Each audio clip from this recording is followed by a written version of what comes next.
tentu saja bukan hanya di Indonesia, di banyak negara penyakit degeneratif tulang belakang ini adalah suatu penyakit yang sangat umum dijumpai.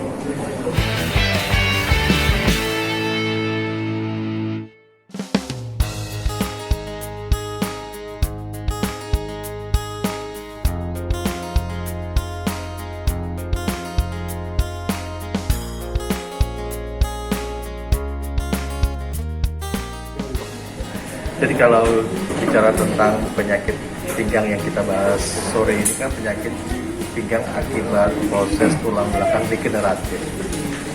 Artinya proses degeneratif itu proses terjadinya penurunan fungsi suatu organ atau jaringan sekitarnya karena faktor penuaan atau faktor usia. Faktor penuaan itu kan memang bisa karena memang usianya makin bertambah, dipakai sudah lama.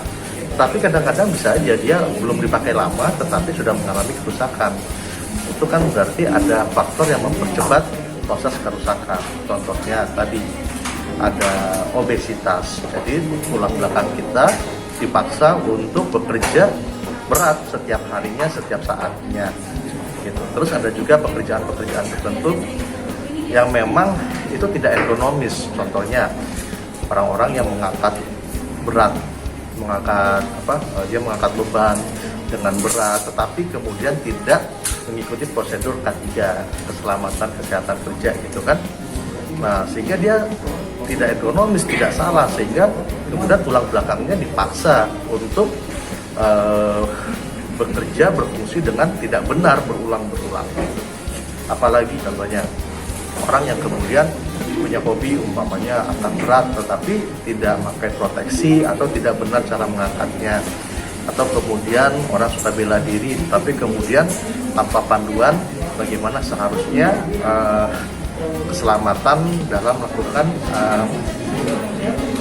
gerakan-gerakan tertentu. Nah, apa hubungannya dengan merokok? Merokok juga salah satu kondisi yang bisa mempercepat terjadinya proses aging atau proses penuaan.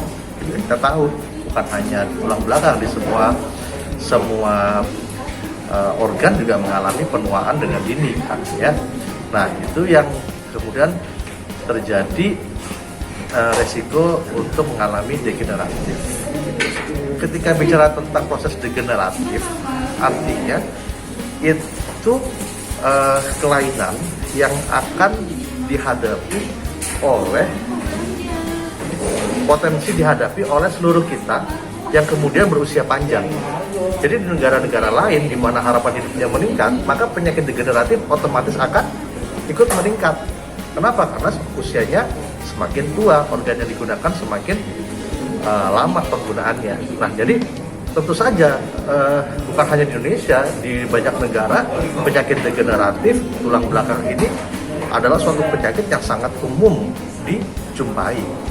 Ya, itu untuk secara faktor usia saja. Nah, tadi yang saya ingatkan ada hal penting yang kemudian membuat munculnya penyakit ini lebih awal. Apa itu tadi? Gaya hidup. Ya, gaya hidup contohnya kita umpamanya ada kita yang kemudian suka umpamanya sekarang bisa nonton di HP di mana tapi posisi nggak benar, duduknya umpamanya nggak tegak lurus, duduknya seenaknya, dibilangnya misalnya ya PW posisi wena gitu, tapi ternyata tidak ergonomis. Ya, banyak hal kemudian yang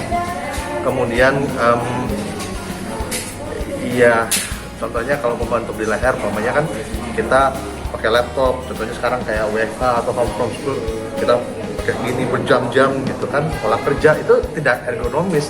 Atau posisi kemudian bekerja terus posisinya duduknya menyamping karena kubikalnya bentuknya L, nah itu udah ergonomis kalau dia berjam-jam tanpa disadari. Dan kadang-kadang kalau kita berkegiatan kan lupa waktu, nah itu udah suatu stres yang besar buat pasien-pasien tersebut. Nah, stres berulang mulailah masuk ke fase-fase tadi yang tanpa disadari. Ya, satu tentu saja kita harus mengetahui gerakan posisi ergonomis. Ya, semuanya ada posisi ergonomis. Kayak umpamanya ketika kita duduk di kursi, posisi ergonomis seperti apa? Punggung kita seperti apa? jarak pandang kita seperti apa, sudut pandang kita ke layar monitor seperti apa, ya. Bukan hanya tulang belakang, semuanya ada ergonomis. Bagaimana mengetahuinya? Kita bisa mencari tahu ya dengan banyak informasi sekarang seperti apa sih sudut ergonomis seperti itu. Nah, itu yang butuh kita disiplinkan, kita ketahui dan kita disiplinkan. Makanya sebenarnya di setiap institusi perusahaan ada unsur K3-nya. Nah, itu yang harus dipatuhi. Tapi kan mungkin buat kita banyak melupakan hal itu gitu, dengan alasan ribut ya, maunya santai gitu kan. Ya, seperti itu. Kalau tanda-tanda misalnya punggung sudah memanas, itu bisa jadi satu tanda. Jadi sebenarnya fenomena nyeri itu adalah tanda tubuh untuk memproteksi dirinya. Ya, seperti kita kalau kena api panas kan otomatis responnya menarik. Sama, ketika kita ada nyeri, ada pegal, sebenarnya itu tanda tubuh mengatakan bahwa kamu butuh istirahat, bahwa atau ada posisi yang nggak benar yang harus diperbaiki. Nah, kita harus aware seperti itu. Jadi ketika kita duduk lama, mulai pegal, kita harus tahu itu saatnya istirahat. Ya, atau kita nggak lama pegal terus kemudian nggak enak, kita berpikir apakah posisinya sudah benar atau tidak. Nah, itu harus diwaspadai atau kita sadari. Nah, kenapa? Karena tadi banyak orang kemudian ada sinyal sakit tetapi dicuekin, akhirnya progres. Okay. Gitu. Nah, kalau misalnya untuk meredakan nyeri itu sendiri, misalnya rasanya udah panas nih punggung gitu, nggak ada pertolongan pertamanya nggak di situ? Ya, pertolongan pertama satu relax, istirahat, ya kan? Terus kemudian istirahatnya dengan gimana gitu?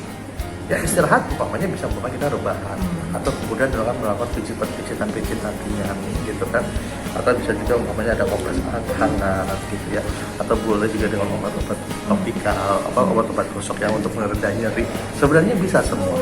Nah, yang perlu kita waspadai kalau kemudian dengan istirahat biasa ternyata nggak hilang nyerinya, jangan-jangan fase kita sudah lanjut gitu ya. Jadi tadi kalau kemudian contohnya dikasih obat penghilang nyeri masih membaik, berarti namanya reversible. Yang sudah kita harus aware atau khawatirkan kalau dikasih obat kok nggak hilang, jangan-jangan fasenya udah lanjut gitu. Dikasih fisioterapi kok nyerinya nggak hilang, jangan-jangan fasenya sudah lanjut gitu loh. Nah gitu, jadi setiap treatment tadi kan ada jenjang treatment. Kalau di jenjang itu dikasih terapi ternyata itu membaik, mungkin fasenya masih dalam fase jenjang tersebut. Tapi kalau tidak, kita harus berpikir jangan-jangan fasenya udah lebih lanjut.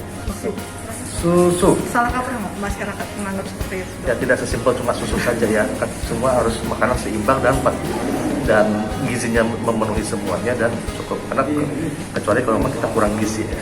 Tapi kalau udah rata-rata sih.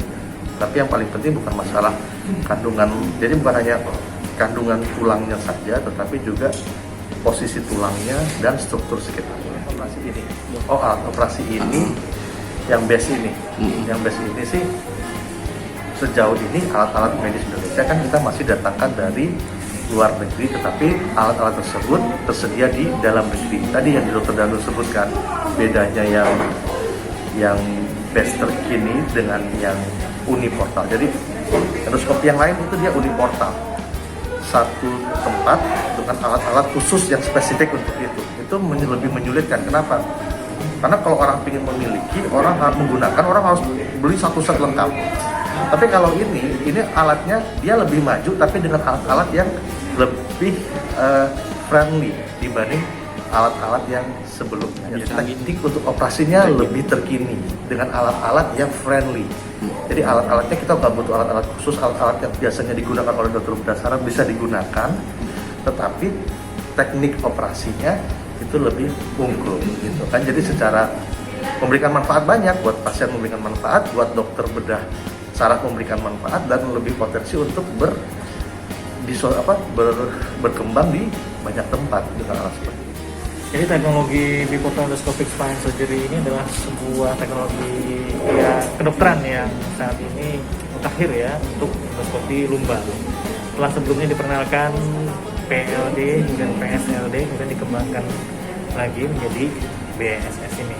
Nah, kemudian dibandingkan dengan tindakan endoskopi sebelumnya, tentu kita sudah memiliki banyak kemajuan ya, diantaranya untuk pasien sendiri kelainan-kelainan spinal yang